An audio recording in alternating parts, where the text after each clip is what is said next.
We went through a mortgage company that someone had recommended, a friend of ours, and by doing this, we got all the way there. We put an offer on a house. They accepted the offer. They accepted the offer. It went into underwriting. Went into underwriting. We were pre-approved, and the fact that I was self-employed, it made it so we couldn't get into our home.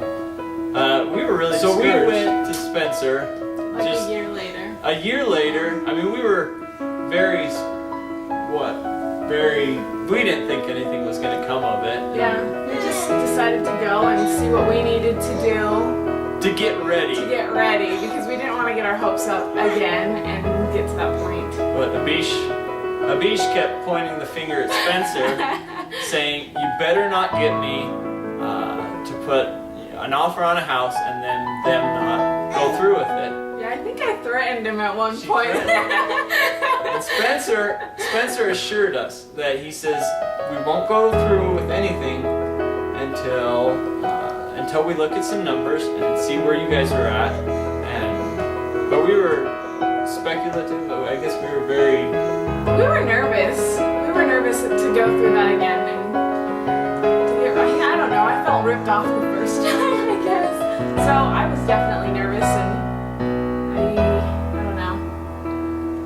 Wanted to make sure that he knew what he was doing. So we turned in the mortgage, all our papers to Spencer, and being self-employed, there was a lot of paperwork to give him. But I gave it to him half thinking nothing was going to come of it, because the first time they told us, "Oh yeah, you're pre-approved, go for it." But Spencer, we could tell as I gave him the papers, I would call him, and they were really going through all my details. Yeah, and it was nice because they took the time. They sat down, they went through the paperwork to make sure the money was going to be there, that underwriting was going to see that the money was there before they called and said, "We can pre-approve you." It was comforting. It was nice to know that they did their homework. And then and Spencer called us up. What did he say? Good news, bad news? No, good news. Good news. Yeah, good news. It was good news. And we were able to get approved for the loan. And then even after the pre-approval, we went and found the house. And Spencer worked right with my business accountant that we have for our business. And so I didn't even have to really do anything. Spencer and my accountant got together, and that took that headache out, which with our last mortgage guy didn't get. It was us having to take all our papers, all our finances to him, and Spencer did all the work with our accountant. And then all the underwriting, Spencer did all the letters. He did everything. All the It was awesome. and everything. And then they get into closing, and we're just going through signing the billion papers that you have to sign. And then the closer, he's the closer? The guy with the glasses? Yeah. The guy with the glasses, the closer, says he says, "I want you to look at that extra $836, wasn't it? It was 800 something. Yeah. 800 something dollars.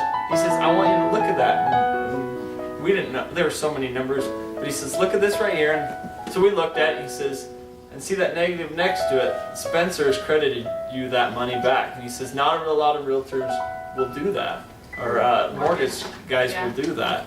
He says, "I just want you guys to know that he did that for you." Yeah. So we had a great experience. Well, and I think the thing that I loved most about Spencer, because I'm a complete worrywart. I worry about everything. And I could call him any time of day and he would answer, or if he didn't answer, he would call me back and he would answer my questions and he would reassure me and say, "This is not going to affect it, you guys are good." And I believed him because I knew that he was doing his homework and he knew what he was doing. So Spencer rules. Yes. We recommend him.